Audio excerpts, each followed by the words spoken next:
ایک روزہ چھوڑنے کی سزا پتہ ہے کتنی ہے؟ 9 لاکھ برس جہنم کی آگ میں جلایا جائے گا وہ انسان جو ایک روزہ چھوڑ دے گا۔ آج کل ہم لوگ پتہ کیا کرتے ہیں؟ ہم لوگ کہتے ہیں کہ جی ایک دوست نہیں رکھ رہا تو میں بھی نہیں رکھوں گا۔ اللہ اکبر، اللہ معاف کرے۔ گناہوں سے خوف نہ کرنا، گناہوں سے خوف نہ کرنا جی، میں نہیں رکھ رہا، ہم 4-5 لوگ مل کر روزہ نہیں رکھیں گے، استغفر اللہ، تو اس سے کیا ہو جائے گا؟ کسی کے لیے بھی روزہ مت چھوڑیں، کسی چیز کے لیے بھی۔ اور دوسری بات دیکھیں، سمجھنے کی بات ہے، ہر چیز کا ایک اپنا مقام ہے، اپنی ایک ویلیو ہوتی ہے۔ جو چیز جتنی مقدس ہوگی اس کا اتنا ہی مقام ہوگا، اس کی اتنی ہی ویلیو ہوگی۔ جب ہم کسی راستے سے گزرتے ہیں، جاتے جاتے کوئی انسان کوئی گالی دے رہا ہو، کوئی غلط بات کر رہا ہو تو غلط ہے، لیکن اگر وہی انسان آ کے وہ مسجد میں کام کرے، گالی دے یا غلط بات کرے تو ہم اسے پکڑ لیں گے، آپ لوگ پکڑ لیں گے، یا کسی بھی پاک محفل میں وہ اس طرح کا کام کرے، کسی بھی جگہ پہ جو پاک ہو اس پہ یہاں پہ وہ اس طرح کا کام کرے تو ہم اس کو پکڑ لیں گے، یہ تم کیا کر رہے ہو؟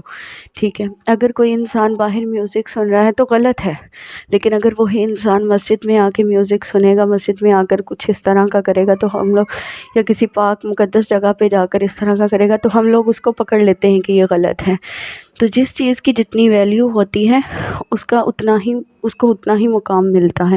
دیکھیے کہ رمضان میں گناہ کرنا اللہ کے غضب کو دعوت دینے کے برابر ہے۔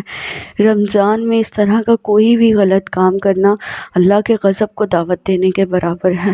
تو معاذ اللہ ہم لوگ کیسے اللہ کے غضب کو دعوت دے سکتے ہیں؟ ہم لوگ تو کچھ بھی نہیں ہے، ہم خاک در خاک ہیں، خاک سے بنے ہیں اور خاک میں ہی مل جائیں گے۔ ہم اس طرح سے نہیں کرنا چاہیے۔ اگر روزہ رکھنا ہے آپ نے اپنے لیے رکھنا ہے، گناہ سے بچنا ہے اپنے لیے بچنا ہے، کوئی بھی نیکی کرنی ہے، کوئی بھی اچھائی کرنی ہے تو ہم نے اپنے لیے کرنی ہے، کوئی بھی گناہ کرنا ہے تو ہم نے اپنے لیے کرنا ہے۔ دوستوں کے لیے روزہ چھوڑنا یا کسی سن کر کے جی اس نے نہیں رکھا تو میں نے بھی نہیں رکھنا، یہ 9 لاکھ برس جہنم کی آگ میں وہ انسان جلایا جائے گا جو ایک روزہ چھوڑے گا، صرف ایک روزہ۔ تو اس کو اب خود ہی آپ سوچیں کہ اگر انسان رکھے ہی نہ تو پھر اس کا کیا ہوگا؟ اللہ کے غضب کو دعوت دینے سے بہتر ہے کہ ہم توبہ کر کے اپنے اس رمضان میں اپنے روزے رکھیں، ان کو پورا کریں، کبھی بھی کسی کے لیے اپنا روزہ نہ چھوڑیں۔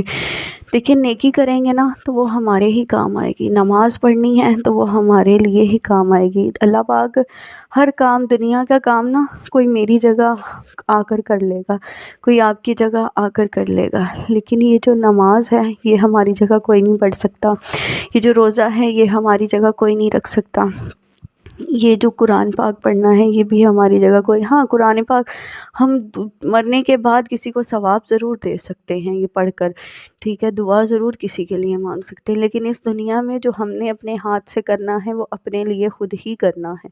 دیکھیں، اپنے ہاتھ سے ہی اتنی نیکیاں کر جائیں کہ ہمیں کسی کے لیے ضرورت نہ پڑے، جو ہاتھ کا دیا ہے وہی کام آتا ہے، جو خود کا کیا ہے وہی کام آتا ہے۔ اگر ہم اچھے کام کریں گے، نیک اعمال کریں گے، اچھائیاں کریں گے تو وہی ہمارے کام آئیں گی۔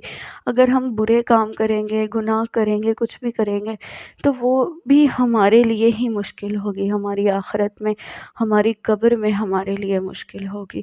تو روزے کو کبھی بھی مت چھوڑیں، کسی بھی حال میں، کسی بھی طرح سے روزہ رکھنے کی کوشش کریں۔ بہت سے لوگ ایسے بھی ہیں جو بیماری کی حالت میں بھی روزہ نہیں چھوڑتے، تو یہ اگر آپ کا وجود آپ کو ہمت دے رہا ہے رکھنے کی تو آپ رکھیے اور روزہ رکھ لیجئے، لیکن بیماری کی حالت میں نہیں ہے، لیکن ویسے ایک انسان اچھا خاصا ہو کر کسی کے کہنے پر، کسی کو دیکھ کر روزہ چھوڑ دے، بلکہ آپ کو تو چاہیے کہ اگر کوئی روزہ نہیں رکھ رہا تو آپ اس کو بار بار فورس کریں کہ تم بھی روزہ رکھو۔ یہ ہمیں اگلے سال نصیب ہوں گے یا نہیں یہ نہیں ہمیں پتہ، اس لیے جو آپ کو علم ہے جن باتوں کا، اس علم کو آگے پھیلائیں، اس کو بتائیں، اور جو نہیں پتہ اگر ہمیں پتہ چل بھی جاتا ہے تو ہمیں چاہیے کہ ہم آگے بتائیں تاکہ جس کو نہیں پتہ اسے پتہ چل سکے اور وہ آئندہ اس گناہ سے بچ سکے، توبہ کر سکے۔ تو ہمیں چاہیے کہ ہم روزہ نہ چھوڑیں۔ 9 لاکھ برس ایک روزہ چھوڑنے کی سزا ہے کہ جو انسان ایک روزہ چھوڑے گا اس کو 9 لاکھ برس جہنم کی آگ میں جھلسایا جائے گا۔ اللہ معاف کرے، استغفر اللہ۔ گناہوں سے خوف کریں، کوئی بھی گناہ ہو اس سے خوف کریں، ڈریں کہ میں نے یہ گناہ کیا ہے، مجھے یہ نہیں کرنا چاہیے تھا، مجھ سے یہ غلطی ہوئی ہے، مجھے نہیں کرنی چاہیے تھی۔ انسانوں کے سامنے بے شک نہ مانیں، کسی انسان کے سامنے نہ مانیں، لیکن اللہ کے سامنے اللہ ہمارے دل کی آواز کو بھی سنتا ہے، جو ہم دل سے بولتے ہیں میرا رب وہ بھی سنتا ہے۔ تو اپنے دل میں اس گناہ کے لیے پچھتاوا رکھنا، توبہ کرنی، یہ بھی میرے اللہ پاک کو پسند ہے۔ دنیا کے سامنے نہ بھی توبہ کریں، نہ بھی بولیں کہ میری توبہ ہے، میں نے توبہ کی، لیکن اپنے رب کے سامنے تو توبہ کر سکتے ہیں نا، کیونکہ وہ تو دلوں کے حال جانتا ہے، نیتوں کے حال جانتا ہے۔ زبان سے بولیں گے تو کسی انسان کو پتہ چلے گا، لیکن میرا رب دلوں کے اور نیتوں کے حال جانتا ہے، اسے پتہ ہے کہ ہمارے دل میں کیا چل رہا ہے۔ کچھ ہم ایسے بھی ہوتے ہیں لوگ کہ جو زبان پر بڑے میٹھے ہوتے ہیں لیکن دل میں کسی کے لیے نفرت اور بغض رکھ کے بیٹھے ہوتے ہیں، وہ بھی بہت زیادہ گناہ ہے۔ اسی لیے ہمیں ہر گناہ سے بچنا ہے۔ استغفر اللہ، توبہ اللہ سے معافی مانگ کر کہتے ہیں کہ ہمیں ہر گناہ سے بچنا ہے، ہمیں نہ تو روزہ چھوڑنا ہے، نہ نماز چھوڑنی ہے، نہ قرآن چھوڑنا ہے، نہ ہی ہمیں کوئی غلط کام کرنا ہے۔ ہمیں اپنے رب کی حمد و ثنا کرنی ہے، قرآن پڑھنا ہے، نماز پڑھنی ہے اور توبہ کرنی ہے، اور کوشش یہی کرنی ہے کہ ہمارا کوئی بھی روزہ نہ چھوٹے، چاہے ہم کسی بھی حال میں ہوں، سفر میں ہوں، کسی بھی حالات میں ہوں، روزہ نہ چھوڑیں۔